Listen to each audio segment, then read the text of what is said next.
Just tell me how you're doing after a year. Well, after a year, the experience has been very good. Been sleeping very well with the appliance, as well as having good energy in the mornings. Definitely not a morning person, but at least I don't feel like I've been awake all night, not sleeping and tossing and turning. So it's really helpful from that perspective.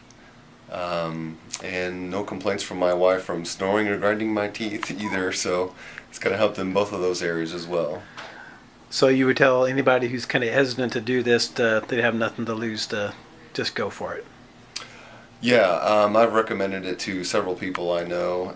The mouth device is something that I would definitely recommend, especially for people that try out the C-PAP machine and find it very problematic, because for me, I move a lot when I sleep, and there's be no way for me to wear something like that. And this device was like a great alternative. Did you rent the C-PAP machine and get to give it back and all that stuff?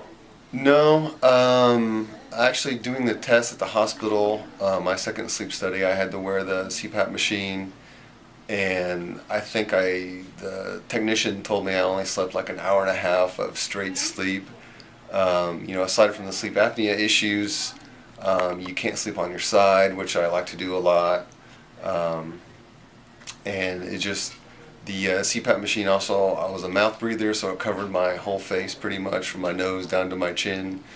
And you always had to keep a seal there, so if you wanted a beard or a goatee, that was pretty much impossible with a CPAP. Cool. Because it wouldn't create the seal around your mouth that you have to have.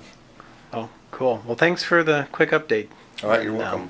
We'll see you in another year. Okay, see you in a year.